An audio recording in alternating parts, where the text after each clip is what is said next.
They mocked a single dad at a CEO bodyguard tryout, then he dropped the strongest man in seconds. 63 candidates stood in the next core training hall, shoulder to shoulder under cold white lights, each one dressed like they had already been chosen. Black shirts, clean shoes, controlled breathing. Men who knew how to take up space. Men who expected to win. The double doors opened, and the room changed. Not because someone impressive walked in, but because someone didn't. A man stepped inside wearing a wrinkled navy shirt, sleeves uneven, like he hadn't thought about them at all. His shoes weren't polished. His posture wasn't rehearsed. And holding his hand was a little girl.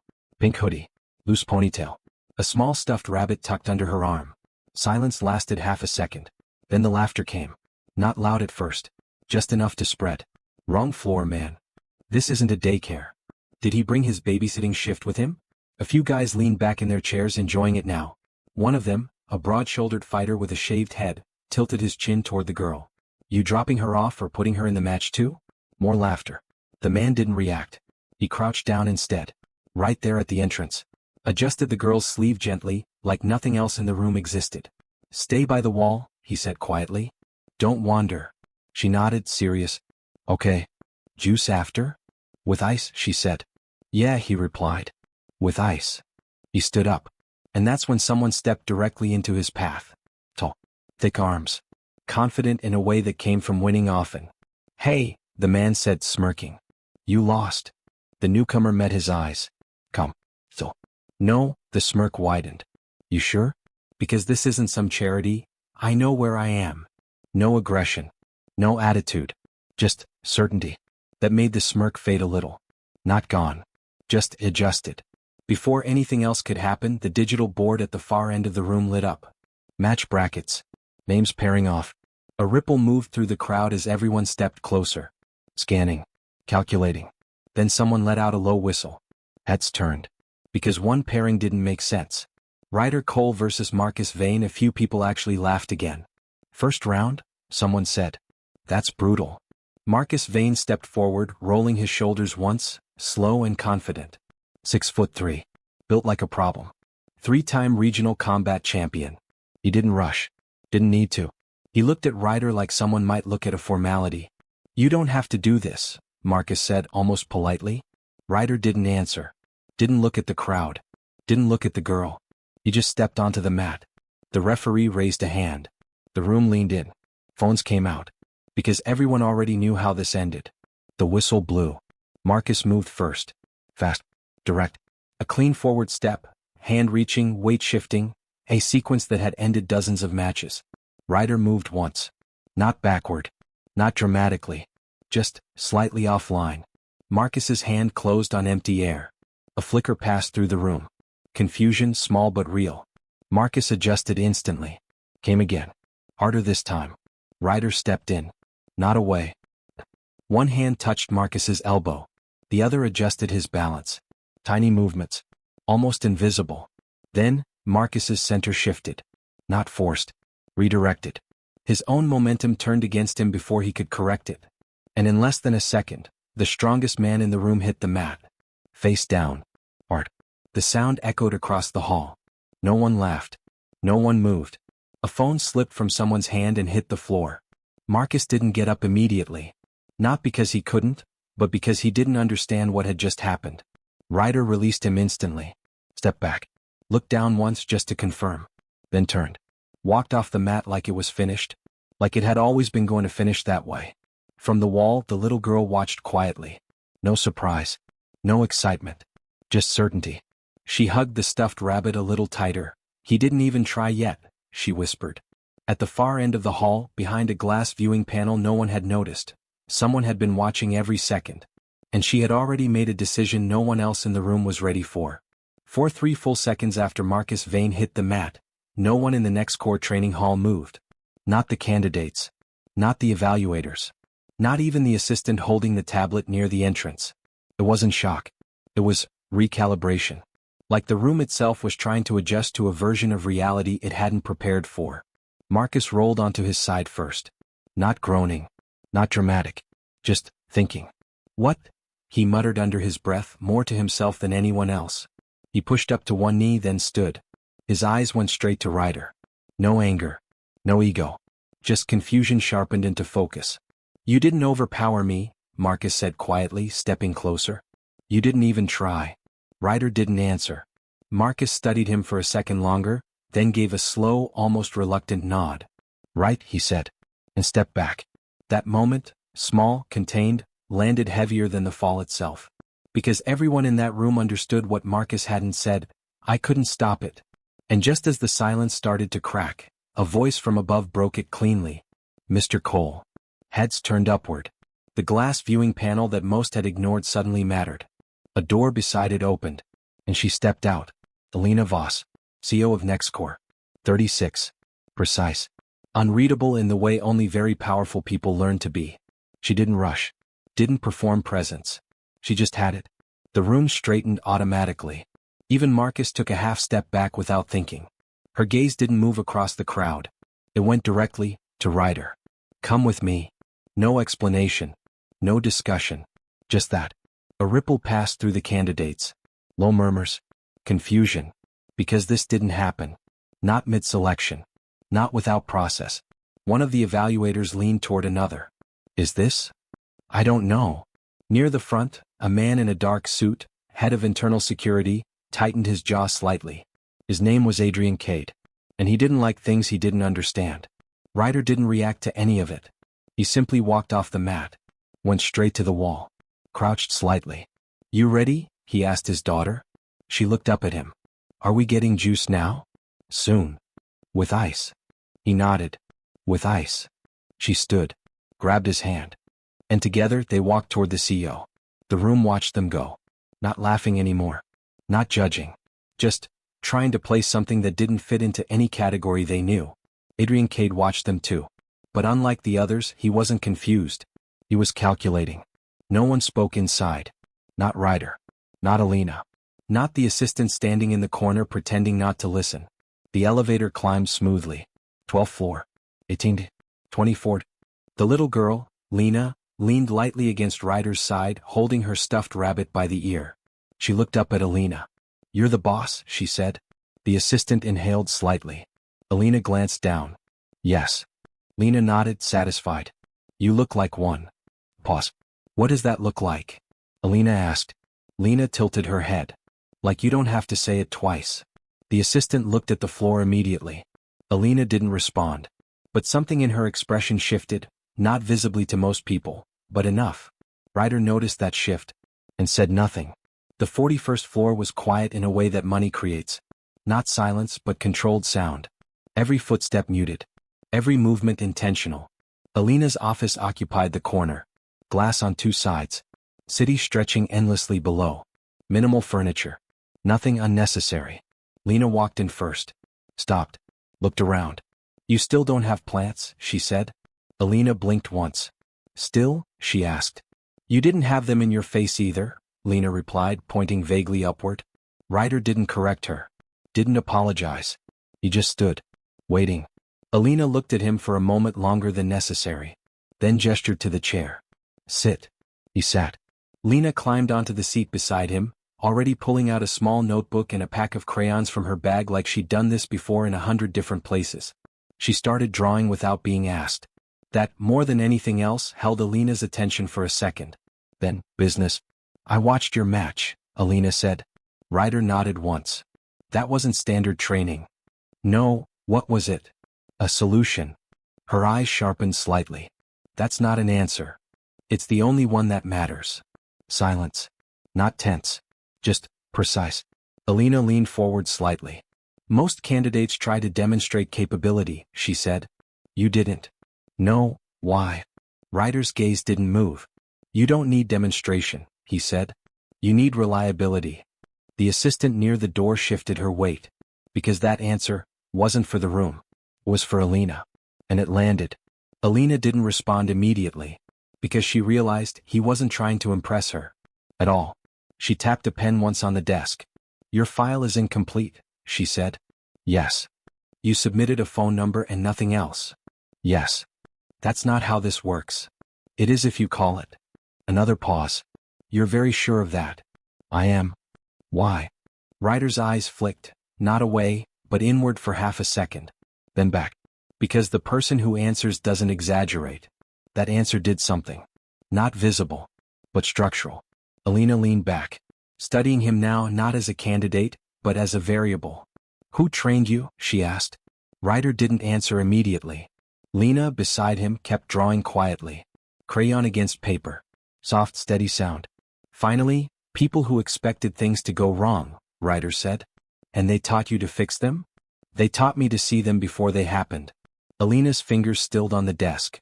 Because that was the exact skill she hadn't been able to find. She stood, walked to the window, looked out over the city. Do you know why this position exists? She asked without turning. No, because 3 months ago, she said, someone accessed restricted internal files without leaving a trace. Ryder didn't react. 2 months ago, she continued, a meeting schedule was leaked before it happened. Still nothing. 1 month ago, a client security protocol was altered, quietly. She turned now. That doesn't happen here. Ryder met her eyes. No, he said. It doesn't. A beat. And yet it did. Another beat. What does that tell you? She asked. Ryder answered without hesitation. It's not external. The assistant looked up sharply. Alina didn't. Explain. External threats leave noise, Ryder said. Entry points. Pressure marks. Patterns. Pause. This didn't. So, she pressed. So it's inside, he said simply. Silence. Heavy now.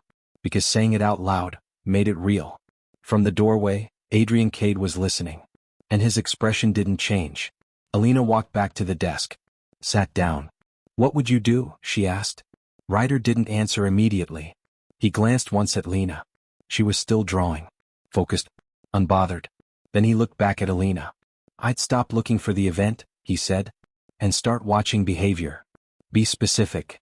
People change before systems do, he replied. Small things. Timing. Movement. Attention. He leaned forward slightly. Someone here already knows how this ends. That line hung in the air. Not dramatic. Just inevitable. Alina felt something she hadn't felt in weeks. Clarity. She opened a drawer. Pulled out a thin folder. Slid it across the desk. Your contract, she said. Ryder didn't open it. Salary? She asked. He gave a number. Reasonable. Balanced. Not inflated. Not modest. Just correct. She signed. Immediately. No negotiation. No adjustment. The assistant's eyes widened slightly. Because that never happened. Welcome to Next Core, Alina said. Ryder nodded once. That starts now. It already did. As Ryder stood, Adrian Cade stepped away from the doorway and pulled out his phone. He walked down the corridor slowly. Come. Measured. Dialed a number not saved under a name. The line connected. It's him, Adrian said quietly. A pause on the other end. No, he added. He's not what we expected. Another pause. Adrian's jaw tightened slightly. Yes, he said. She hired him. A longer silence. Then, I understand. He ended the call. Stood there for a moment. Then slipped the phone back into his pocket. And when he turned, his expression was exactly the same as before. Controlled. Professional. Empty. Back inside the office, Lena tore a page from her notebook, folded it once, and held it out to Alina. Alina took it, opened it. A drawing. 3 figures. A house. And something small in front of it, just a few green lines. What's this? Alina asked. A tree, Lena said. Why a tree? Lena thought about it seriously. Because houses shouldn't be alone. Alina looked at the drawing longer than necessary. Then, instead of setting it aside, she placed it on her desk. Right where she could see it. Ryder noticed that. Said nothing. As they left the office, Alina's gaze stayed on the door a second longer than it should have. Because for the first time in months, she didn't feel like she was guessing anymore. And somewhere deep in the building, someone else realized the exact same thing. And started adjusting their plan. The first thing Alina Voss noticed on day 2 was silence. Not the kind built into the architecture of NextCore. Not the curated quiet of expensive design. A different kind. Functional silence. Ryder Cole stood exactly 1 step behind her as she moved through the morning corridor. Not half a step. Not 2. 1. She noticed it at the 3rd doorway. Tested it at the 4th.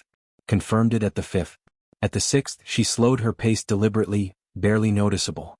He adjusted without thinking. Still 1 step behind. Not reacting. Anticipating. She didn't comment. Because there was nothing to correct. By the seventh doorway she realized something else. He wasn't watching her. He was watching everything else. A man approached from the left corridor. Mid-level executive. Confident stride. Polished smile. Ryder's gaze flicked once. Quick. Measured. Then returned to neutral. "Good morning, Ms. Voss," the man said. "Morning." They passed. Alina kept walking. "You flagged him," she said without turning. Ryder didn't hesitate. "Yes." "Why?" "His left hand." Pause. Alina slowed just slightly. "Explain." "He adjusted his cuff twice in 5 seconds," Ryder said. "Not habit. Not discomfort." "Then what?" "He was checking something." "Like what?" "Confidence." That made her stop. Turn. "Confidence." Ryder met her eyes. "People who are unsure of how they'll be received fix small details," he said. "Clothes. Posture. Hands. A beat." "He wasn't preparing for the conversation," Ryder added. "He was preparing for your reaction." Silence. Alina considered that. "Then, follow up on him," she said. Ryder nodded once. "Already done." By mid-morning, Alina stopped asking if he noticed things, and started wondering how many she had already missed. By day 3 the building adjusted. Not openly. Not acknowledged. But subtly. Doors opened before Ryder reached them. Security personnel straightened when he passed. Conversations lowered when he entered rooms. He didn't demand space. Space arranged itself. Alina noticed something else. No one tried to impress him. Not the way they did with her. Not the subtle shifts. Not the posture changes. It was different. They respected him. Without being invited to. That was rare. And yet, he never once looked at her the way everyone else did. At lunch she tested it. They sat across from each other in the executive dining area. Minimal crowd. Controlled environment. "You've worked for executives before," she said. "Yes." "They usually expect engagement." "Some do." "You don't provide it." Ryder set his glass down. "I provide protection," he said. "Engagement complicates that."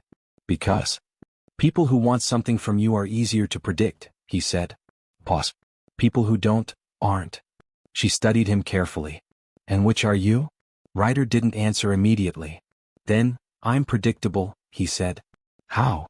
"I do what needs to be done." That answer wasn't comforting, but it was honest. Alina realized something quietly unsettling. She trusted that answer more than anything she'd heard all week. The call that changed the day came at 1:12 p.m. Short, quiet, disruptive. Her assistant stepped in, controlled but tense. "Ma'am, there's a situation." Alina didn't look up immediately. "What kind?" "Personal." That made her pause. She glanced at Ryder. He was already watching the assistant. "Say it," Alina said. "The daycare called," the assistant continued. "Lena's caregiver had to leave. They can't keep her past 2. Silence. Short. Precise. Alina looked at Ryder. He didn't move. "I'll step out," he said. "No," she replied immediately. A beat. "Bring her here." The assistant blinked. "Here?" "Yes." The assistant hesitated just enough, then nodded. "Understood." She left. The door closed. Ryder looked at Alina. "You don't need to do that," he said. "I know," she replied. Pause. "Then why?" Alina turned slightly toward the window. "Because problems don't pause for convenience," she said. "And neither do solutions." Ryder watched her for a moment, then nodded. "All right." At 2:03 p.m., the elevator doors opened, and the entire energy of the floor shifted. Lena stepped out first. Same pink hoodie. Same rabbit. Same quiet certainty. She walked past the reception desk like she'd done it before, even though she hadn't. "Hi," she said to no one in particular. Then, straight into Alina's office. Ryder followed. Didn't rush. Didn't hover. Just present. Lena stopped in the middle of the room. Looked around. Again. "You still only have one thing," she said. Alina raised an eyebrow. "One what?" Lena pointed. "The drawing. Still on the desk." Alina glanced at it. "Yes." "That's good," Lena said. "It means you didn't forget." Alina didn't respond immediately, because something about that sentence felt heavier than it should. Ryder noticed the pause, and filed it. Lena settled into the corner, pulled out her crayons, started drawing. No noise, no distraction, just presence. Alina worked. Meetings, calls, decisions. And yet, something in the room had changed. Not disruptive, just softer. At 4:17 p.m. Lena stood up, walked to the desk, held out a folded paper. For you. Alina took it, opened it. The same house, same 3 figures. But now the tree was bigger, more detailed, rooted. She looked at it longer than she intended. Before heading forward to our story, please subscribe our channel. Your support means a world to us. Now to our story. What changed? She asked. Lena shrugged. It grew. Why? Because it had time. That answer sat quietly between them. Then Lena added, houses feel better when something grows next to them. Alina nodded slowly. Yes, she said. They do. She folded the paper carefully, opened her drawer, paused, then closed the drawer again, and placed the drawing on her desk instead. Visible. Ryder saw that. And for the first time, something in his expression softened. Barely, but real. The apartment smelled like soup. Warm, simple, consistent. Lena sat on the floor again, organizing crayons. Same colors, same order. Ryder stood at the stove. You like her, Lena said. He didn't look back. She's competent. That's not what I said. Pause. You like her, Lena repeated. Ryder stirred the pot once. Slow. Measured. She listens, he said. That's different. It's enough. Lena considered that, then smiled slightly. She listens to you. Ryder didn't respond, because that was true. Lena stood up suddenly. Wait, she said. She ran to her bag, pulled out her drawing, added something, carefully, then brought it back. Now it's finished, she said. Ryder took it. The tree was bigger again. But now, there was something new. A small light. In the window of the house. He stared at it a second longer than expected. What's that? He asked. A light, Lena said. Why? She answered simply. So it's not dark when someone comes home. Ryder didn't say anything. But something in his chest shifted. Back at Next Core, after hours, Alina sat alone in her office. The city glowing outside. Her screen lit up. An email. No sender. No signature. Just a line. You're being positioned. You just haven't seen where yet. Her fingers stilled. Then moved. She opened it. Read it again. And again. Then she leaned back slowly. Thinking. Processing. Calculating. Across the room, Ryder stood near the window. He hadn't spoken. Hadn't asked. But he had already seen the change in her breathing. What is it? He said. She turned the screen. He read it once. Didn't react. Just nodded. When? He asked. Just now. Then it's late, he said. Late for what? For warning. Pause. Meaning? Ryder looked at her.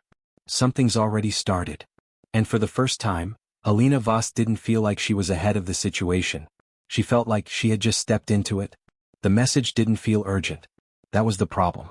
It didn't demand action. It didn't threaten. It didn't even explain itself. It just existed. You're being positioned. You just haven't seen where yet. Alina Voss read it again. Then closed the screen. Because reacting too fast meant you were already behind. Across the room, Ryder didn't move. But something in his attention shifted. Not toward the message. Toward her. You changed pace, he said. Alina looked at him. Explain. You stopped thinking forward, he said. You started checking backward. That landed. Quietly. Accurately. Alina exhaled once. Someone sent me a message, she said. Relevant. Yes. Show me. She turned the monitor. He read it once. Didn't lean closer. Didn't ask questions immediately. Just processed. Then, timing's wrong. How? She asked. Warnings come before decisions, Ryder said. This came after. Pause. So you've already been moved. The room went still. Not dramatic. Just precise. And in that moment, Alina realized something she didn't like. She didn't know when it started. They began with the systems. Not loudly. Not officially. Quiet checks. Internal logs. Access points. Normal behavior patterns. Ryder didn't sit at the desk. He stood behind it. Watching. Not the data, the structure of the data. Scroll back, he said once. Alina did. Stop. She stopped. Again. She scrolled. Stop. Silence. What are you seeing? She asked. Ryder leaned slightly. Gaps. There aren't any flagged. They wouldn't be. that made her look at him. Then what kind of gaps? The kind that pretend to be normal. He pointed, not touching the screen.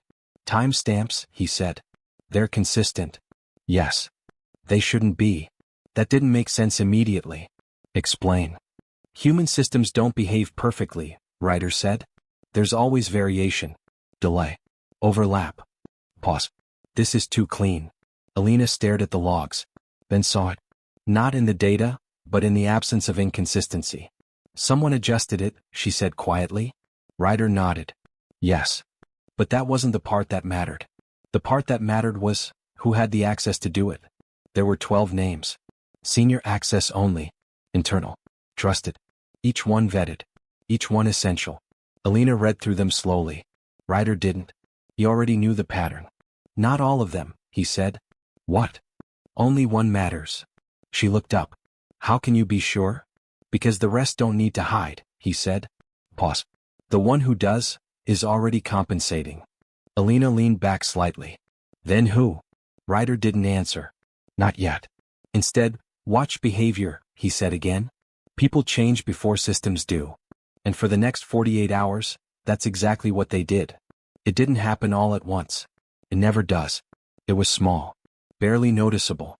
But once seen, impossible to ignore. Adrian Cade stopped staying late. Not dramatically. Just earlier than usual. His reports became shorter. Still correct. Still professional. But missing something. Wait. He avoided eye contact half a second sooner. Walked faster through shared spaces. Checked his phone, more than necessary. Alina noticed. But she didn't act. Not yet. Ryder did something else. He changed nothing. Same routes. Same timing. Same presence. Because pressure reveals itself when it expects change, and doesn't get it. On the third night they got their answer. 11 minutes. That's all it was. Buried in the system logs. No alert. No flag. No explanation. Just absence. Ryder stared at it. Didn't move. Didn't blink. Alina watched him. Is that it? She asked. Yes. How do you know? Because it's not supposed to exist. Silence. What happens in 11 minutes? She asked. Ryder didn't answer immediately. Then, anything someone doesn't want recorded. That was enough. But the real question wasn't what happened in those 11 minutes, it was, who made sure no one could ever see it? They didn't confront Adrian. Not yet. Instead, Ryder did something simpler. He changed one thing. At 6:20 p.m. the next day, he took a different route. No announcement. No reason. Just deviation. Alina followed. They walked past the main corridor. Took the service hallway. Dimmer. Quieter. Less used.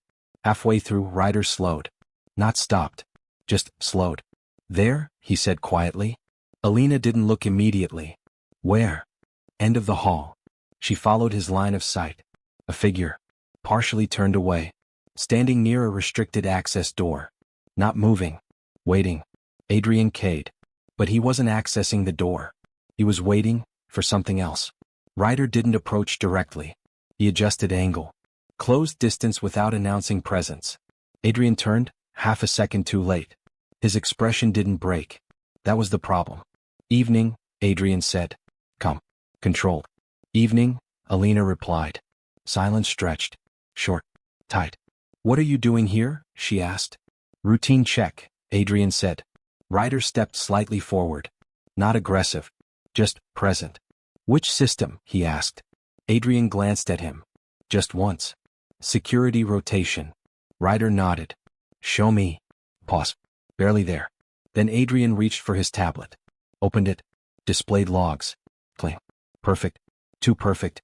Ryder didn't touch it. Didn't need to. Instead, what time did you start? He asked. 6. Ryder nodded again. Then, you're early. Adrian's jaw tightened, just slightly. Schedules change. Not without record, Ryder said. Silence. Then Adrian smiled. Small. Controlled. You're thorough, he said. It's the job. Another pause. Then Adrian did something subtle. His eyes flicked not to Ryder. Not to Alina. But past them. Toward the far exit. That was it. That was the break. Ryder moved before the thought finished forming. No sudden violence. No dramatic motion. Just control. Ryder stepped in. Closed space. One hand redirected Adrian's arm before it could move. The other stabilized his center. Adrian resisted, but not effectively. Because this wasn't a fight. It was a conclusion. Within seconds he couldn't continue. Not injured. Not harmed. Just contained. Security arrived moments later. Confusion spread. Questions followed. Alina stood still. Watching. Processing. Adrian didn't struggle anymore. He just looked at Ryder. And for the first time, something real showed. Not fear. Not anger. Regret. You were early, Adrian said quietly. Ryder didn't respond. Because timing had never been the issue. But as Adrian was taken away, he said one more thing. Oh, barely audible. Not just me. The hallway emptied. Silence returned. Alina turned to Ryder. That wasn't all of it, she said. No, how much? Ryder looked down the corridor. Then back at her. Enough to matter. Pause. What now? She asked. Ryder didn't hesitate. Now it accelerates. Because removing one piece doesn't stop the system. It forces the rest of it to move faster. That night, Alina didn't go home. She stayed in her office. Lights low. City glowing outside. The drawing still on her desk. The tree. The house. The small light in the window. She looked at it for a long time. Then at the screen. Then, at Ryder standing near the window. You said someone already knows how this ends, she said. Yes. Do you? Ryder didn't answer immediately. Then, I know how it stops. A beat. That's enough. But somewhere else, in a place they hadn't seen yet, someone was already adjusting the next move. And this time, they weren't planning to be interrupted. The building felt normal the next morning. That was the first warning. People arrived on time. Coffee machines hummed. Elevators moved in steady rhythm. Nothing loud. Nothing broken. But something had shifted. Not visible. Structural. Alina noticed it the moment she stepped out of the elevator. Ryder noticed it before that. Today, he said quietly, they finish it. She didn't ask how he knew. Because at this point he didn't guess. He recognized patterns. What changes? She asked. They stop hiding, he said. Pause. And they move where we can't follow easily. Where? Ryder looked down the corridor. Then back at her. Where we're expected to stay still. The emergency board session had already been scheduled. Quietly. Urgently. All senior stakeholders in one room. Doors closed. Attention focused inward. Exactly the kind of moment when everything outside that room became vulnerable. Alina stood at the head of the table. 30 executives seated. Controlled tension. Questions waiting. Ryder stood behind her. Same position. Same distance. One step. But his attention was nowhere in the room. Because the real threat wasn't sitting at the table. At 10:12 a.m. he moved. No announcement. No hesitation. He leaned slightly toward Alina. I need 5 minutes, he said quietly. She didn't look back. Take it. That was enough. He left. Come. Unnoticed. Until it was too late to notice. The service hallway was empty. It wasn't supposed to be. That confirmed it. Ryder didn't speed up. He didn't run. He adjusted. Every step placed with intention. He reached the server wing in under a minute. The door was already open. That was the moment it became real. Inside, 2 men. Not security. Not staff. Focused. Efficient. They didn't react immediately. Because they hadn't expected interruption. That was their mistake. Ryder closed the distance before they processed the change. No wasted movement. No escalation. Just removal. One man reached. Too slow. Controlled. Neutralized. The second turned faster. Prepared. Still not enough. 3 seconds. That's all it took. The room went still. But Ryder didn't relax. Because this was only the first layer. Footsteps. Behind him. He turned. Another man. Different posture. Different confidence. This one expected resistance. And had planned for it. He didn't rush. Didn't attack. He spoke. You're early. Ryder didn't respond. The man smiled slightly. That's fine, he said. Timing adjusts. He stepped forward. Controlled. Measured. This wasn't panic. This was continuation. You don't understand what this is, the man said. Ryder tilted his head slightly. Explain. The man's smile sharpened. It doesn't stop here. Pause. This building, this company, none of it belongs to her anymore. Ryder watched him. So. And you think this room decides that?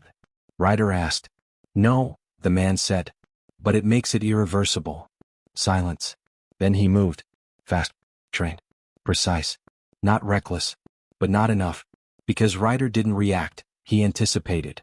The first strike didn't land. The second never formed. Control replaced motion. Balance removed. Within seconds, it was over. Again. Clean.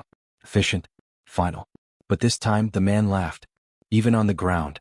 Even contained. You're too late, he said quietly. Ryder didn't respond.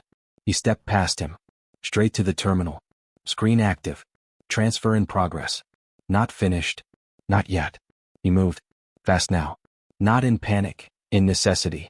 Interrupt. Override. Contain. 3 commands. 1 adjustment. Done. The screen froze. Then reset. Silence returned. The transfer, never completed. Ryder stood still for a moment, confirming. Then he turned back. The man on the floor watched him, still smiling. You stop this, he said. But not what comes after. Ryder met his eyes. That depends, he said. On what? Whether you understand what you just failed to do. The smile faded slightly. Not fully. Just enough. The boardroom doors opened quietly. No one inside had moved. No one inside knew. Alina looked up once. Ryder stepped back into position. Same place. Same distance. 1 step. Nothing said. Nothing needed. She continued speaking. Controlled. Precise. As if nothing had happened. Because for them, nothing had. But everything had changed. There were no headlines. No announcements. No public fallout. Just quiet corrections. Access revoked. Systems rebuilt. Names removed. Structures reinforced. The kind of resolution that didn't ask for attention, because it didn't need it. Alina sat in her office that evening. Alone. The city stretched below. Unchanged. Unaware. She looked at her desk. The drawing was still there. The house.